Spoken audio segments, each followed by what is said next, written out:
seconds there.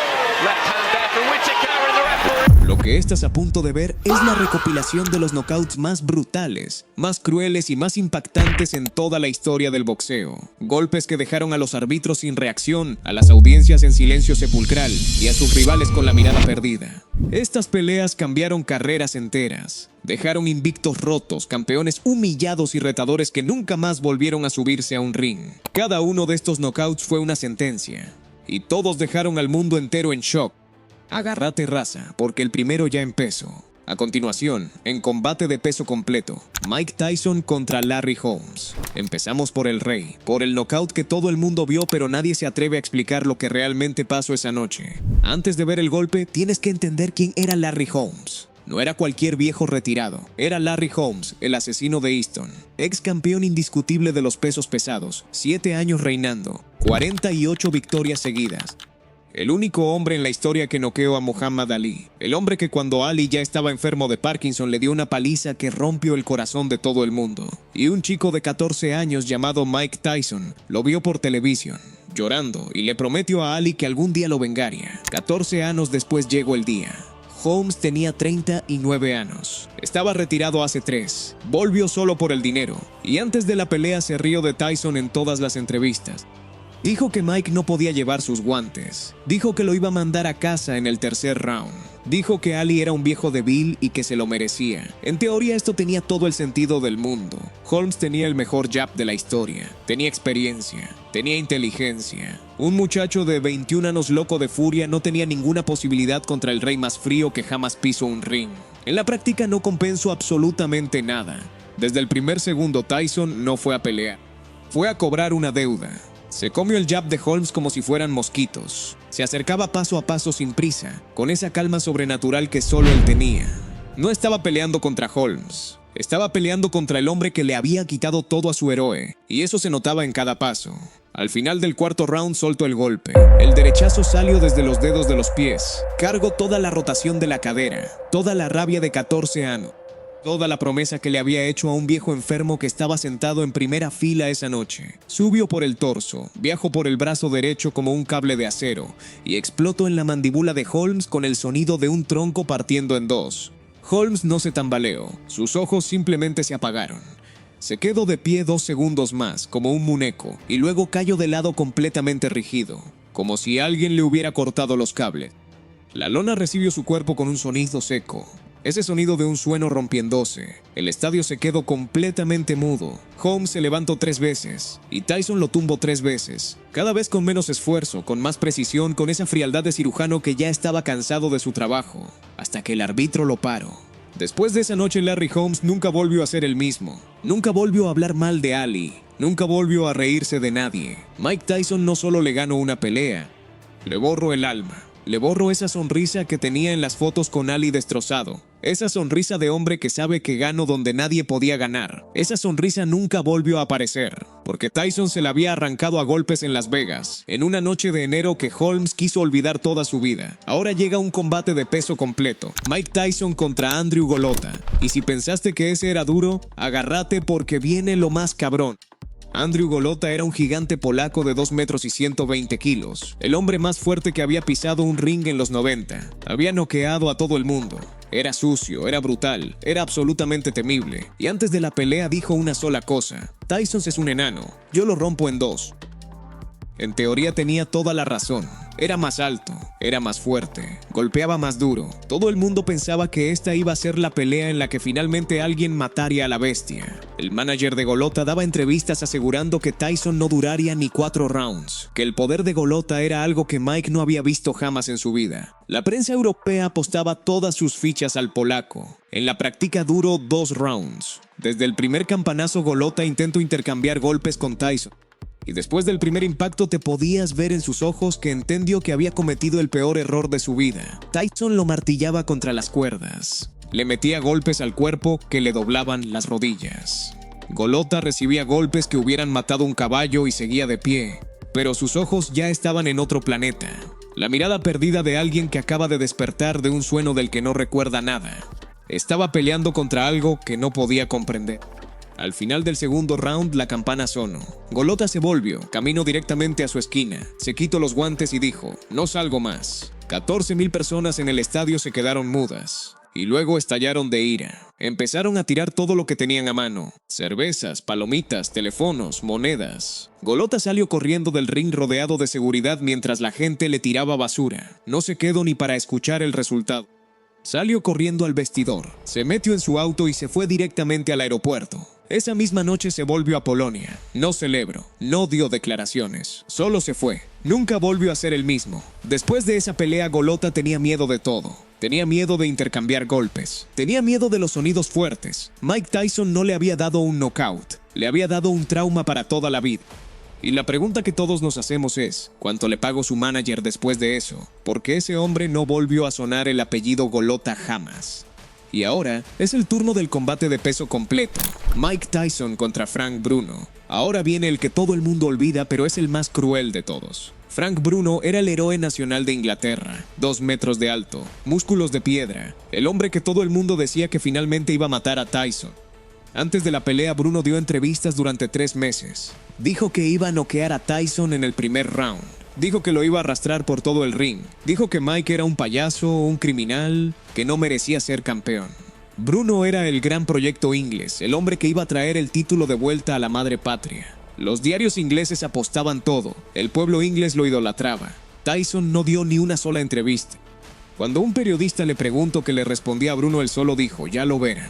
En teoría, Bruno tenía todas las de ganar. Era 20 kilos más pesado, 10 centímetros más alto. Tenía el alcance perfecto para mantener a Tyson a distancia. Era un pegador nato, de esos que con un solo golpe cambian una pelea. Y en el papel todo parecía una pelea equilibrada. En la práctica duró 5 minutos. Tyson se comió toda la distancia. Se comió todos los jabs.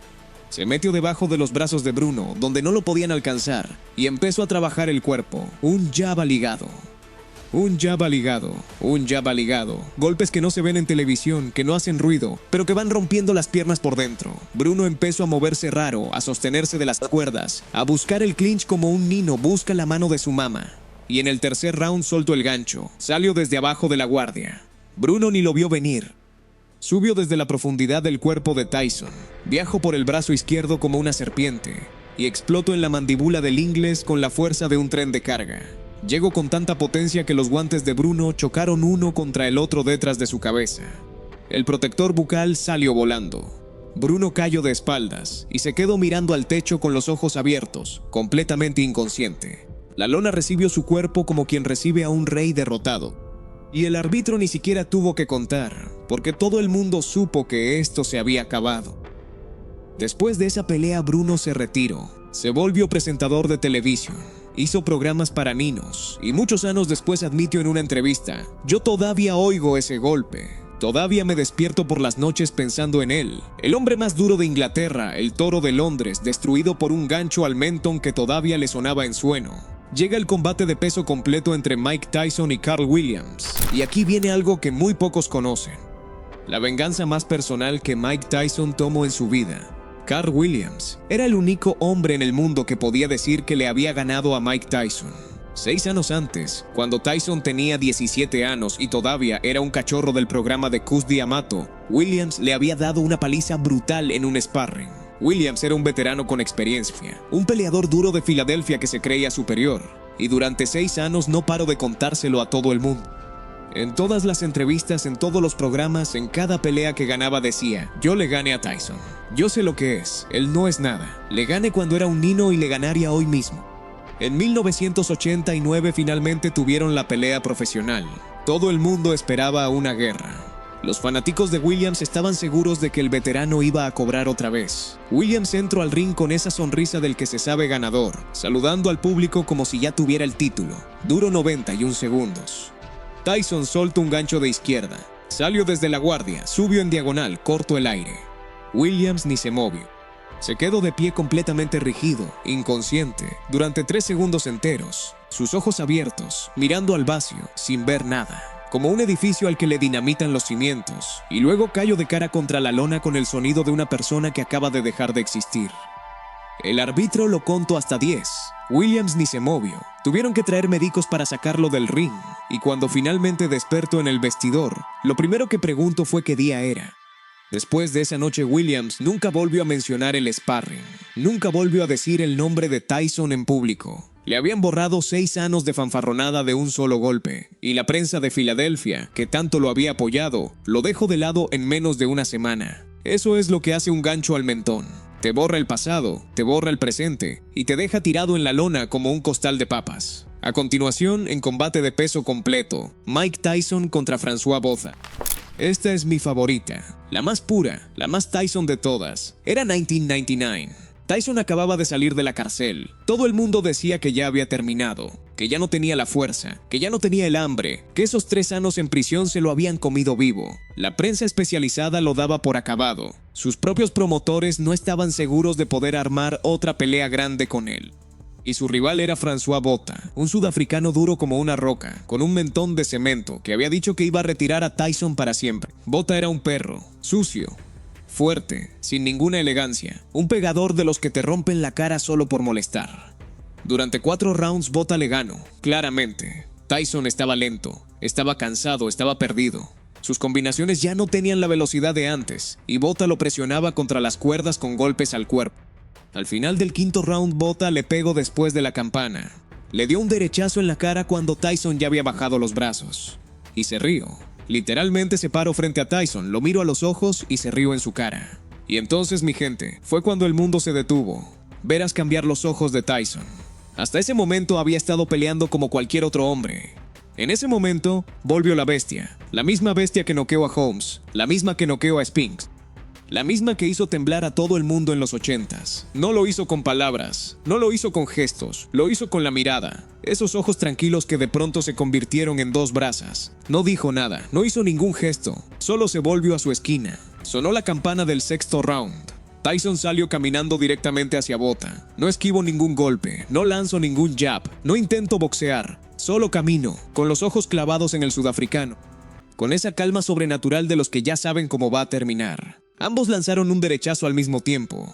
El de Botha pasó a 1 centímetro de la cara de Tyson. El de Tyson llegó. Salió desde la cintura, cargó todo el peso del cuerpo, todo el odio acumulado de toda una vida de abusos. El sonido se escuchó hasta la última fila del estadio. Un sonido seco, inconfundible. El sonido de un cráneo humano recibiendo un golpe que no está diseñado para recibir. Botha cayó como un edificio al que le dinamitan los cimientos. No se movió ni un dedo durante 5 minutos. Los médicos tuvieron que sacarlo en camilla. Tyson no celebró, no gritó, no se fue de espaldas como otras veces. Solo se volvió y caminó a su esquina, como si nada hubiera pasado, como si fuera su trabajo de oficina. Muchos años después Botha dijo, no recuerdo nada, lo último que recuerdo es que me reí de él. Después nada, me desperté en el vestidor, me dijeron que había perdido. No me lo creía. Y eso, mi gente, eso es lo que pasa cuando te ríes del hombre equivocado. Llega el combate de peso mediano entre Ben Whittaker y Vladimir Veluki. Y ahora salimos de Tyson, y venimos a los que están haciendo historia ahora mismo. El hombre que está reescribiendo las reglas del boxeo. Ben Whittaker. Todo el mundo le dice payaso. Todo el mundo le dice que baila demasiado. Que se burla demasiado, que no es un verdadero peleador. Y todos los que le dicen eso terminan exactamente igual, con la cara desfigurada y la moral por los suelos. Su rival era Vladimir Veluki, Big Bad Vlad, un eslovaco con un poder de knockout brutal. Un tipo que había acabado al 90% de sus oponentes antes del límite, y Veluki tenía todas las credenciales para ser una amenaza real. En teoría su poder era legítimo, sus manos pesadas, su presión constante. Era el tipo de peleador que te rompe el ring si le das espacio. En la práctica se encontró con un fenómeno. Desde el primer round Whittaker flotó. No literalmente, pero se movía como si tuviera 6 pies, esquivando los golpes de Veluki con una facilidad que parecía insultante. Cada vez que Veluki lanzaba una combinación, Whittaker ya estaba en otro lado, y cuando menos lo esperaba, una ráfaga de golpes le llovía en la cara. Jab, jab, uppercut, jab al cuerpo. Cada golpe con la precisión de un reloj suizo. Veluki se frustraba. Empezó a hacer gestos, a burlarse, a mostrarle la espalda. Creía que podía jugar con el fuego. Y Whittaker, que es de los que no perdonan la soberbia, decidió que era hora de la lección. En el tercer round, tras esquivar una combinación torpe de Veluki, Whittaker se acercó, le sonrió y le soltó un izquierdazo al cuerpo que le hizo doblar la rodilla. Veluki se levantó, pero la mirada ya no era de arrogancia, era de pánico. La mirada de alguien que por fin entendió que estaba peleando contra algo que no estaba a su nivel. Whittaker lo persiguió como un cazador en la sabana. Le corto el ring, lo arrincono contra las cuerdas y desato el infierno. Fue una andanada de golpes de precisión quirúrgica, un gancho al hígado, una uppercut a la barbilla, un derechazo a la sien. Beluki se cubría, pero los golpes le llegaban por todos lados. Sus ojos se ponían en blanco. Su cuerpo se doblaba como hoja de papel mojado. Ya no era un peleador, era un saco. El árbitro intervino y paró la masacre en el 8º round. Beluki no se levanta. Y cuando finalmente lo hizo en el vestidor, con la cara hinchada y el orgullo hecho anicos, le dijo a su entrenador: ¿qué clase de payaso es este? La respuesta era simple: el mejor payaso del boxeo mundial. Y ahora en combate de peso welter, Ben Whittaker contra Khalid Gradia. Y si pensaste que Beluki sufrió, espérate a ver esto. Khalid Gradia era un francés duro, sucio, con una fama de peleador callejero. Y antes de la pelea dio una entrevista donde decía que iba a romper la cara de Whittaker, que le iba a quitar el baile a golpes, que cuando terminara con él nadie se iba a acordar de sus payasadas. En el primer round Gradia le pegó por atrás de la cabeza, a sabiendas, a propósito, cuando el árbitro no estaba mirando, y se rió. Se dio la vuelta y le hizo gestos a la grada, como diciendo ya sé lo que es. Y entonces sucedió lo que siempre sucede. Whittaker dejó de bailar. Y cuando Whittaker deja de bailar, mi gente, es cuando empieza el trabajo serio. Se acabaron los gestos, se acabaron las burlas, se acabaron los movimientos estéticos. Solo quedan los punos, y los punos de Whittaker son otra cosa. Durante los siguientes 2 minutos desarmó a Gradia pieza por pieza. Le metió golpes en el cuerpo que le quitaban el aire. Jab ligado, derechazo a las costillas. Gradia quería responder, quería hacer algo, pero cada vez que intentaba una combinación Whittaker ya estaba dentro de su guardia, golpeándolo en la cara con la precisión de un bisturi, y todo el tiempo bailando, riéndose, burlándose. Gradia estaba acabado. Se le notaba en los ojos, en la forma de moverse, en la desesperación con la que buscaba el clinch. Pero Whittaker no le daba tregua. Lo corto, lo arrincono, y empezó a soltar manosos al cuerpo que le hacían gemir en silencio. Al final del segundo round soltó el golpe que terminó todo. Un gancho al hígado de izquierda, enroscado, que le entró por la derecha del cuerpo como un cuchillo en mantequilla. Gradia se dobló. Se quedó de pie durante 3 segundos con la boca abierta, sin poder respirar, y luego cayó de rodillas. No se levantó. La lona recibió su cuerpo como quien recibe la última lección de un maestro. Después de la pelea, un periodista le preguntó a Whittaker por qué se burla tanto de sus rivales. Él dijo: ellos empiezan, yo solo termino. Y esa frase, mi gente, debería estar grabada en cada gimnasio del mundo. Y para terminar, el más aterrador de todos, el hombre que en este momento es el mejor peleador del planeta, sin ninguna discusión. Naoya Inoue contra Jamie Donell. Naoya Inoue, el monstruo, porque este japonés no pelea, ejecuta. Jamie McDonnell era el campeón invicto de Inglaterra. 30 victorias. 0 derrotas. Nadie le había siquiera puesto en apuros. Nadie le había tumbado nunca. Era el orgullo británico, el hombre que se había construido una carrera perfecta a base de chicharrones y disciplina inglesa. Antes de la pelea dijo que Inoue era pequeño, que no golpeaba tan duro como decían, que los japoneses siempre habían sido más técnicos que poderosos. Decía que su tamaño y su alcance iban a hacer la diferencia. En teoría tenía razón. McDonnell era un peleador con experiencia, con victorias sobre buenos rivales, con un jab que parecía un poste. Inoue era pequeño, parecía un estudiante, parecía que le iban a entrar las balas. En la práctica duró 70 segundos. Inoue salió y le soltó una combinación de 4 golpes, cada uno con la precisión de un reloj, cada uno con la fuerza de una bala. El último fue un uppercut que salió desde el piso, viajó por la línea central y levantó a McDonnell 2 centímetros del suelo. El británico se quedó con los ojos en blanco, los brazos colgando, completamente inconsciente, y cayó de espaldas como un muñeco de trapo. La lona lo recibió con un sonido seco, definitivo, y lo más terrible de todo, Inoue ni siquiera había empezado a pelear de verdad. Después de la pelea dijo, completamente serio, estaba calentando, y la prensa japonesa, que sabe de boxeo más que nadie en el mundo, le creyó. Porque todos los que han visto a Inoue saben que cuando se pone serio, cuando deja de calentar y empieza a pelear, no hay ser humano en este planeta que pueda con él. McDonnell nunca volvió a subirse a un ring. No por las lesiones, no por la edad, por miedo, puro y simple miedo. Y eso, mi gente, es lo que hace un uppercut cuando viene de alguien que todavía estaba calentando. Estos son los knockouts que dejaron al mundo en shock. No son los más bonitos, no son los más técnicos, son los más reales. Son los que te hacen entender que el boxeo no es un deporte, es una sentencia. Cada uno de estos hombres salió al ring pensando que era invencible. Cada uno salió pensando que iba a escribir su nombre en la historia. Cada uno entró con el ego por delante y la boca llena de promesas. Y cada uno descubrió demasiado tarde que había entrado al ring con un dios. El boxeo no es justo, no es una competencia. Algunas veces solo hay un hombre que está jugando en otro nivel.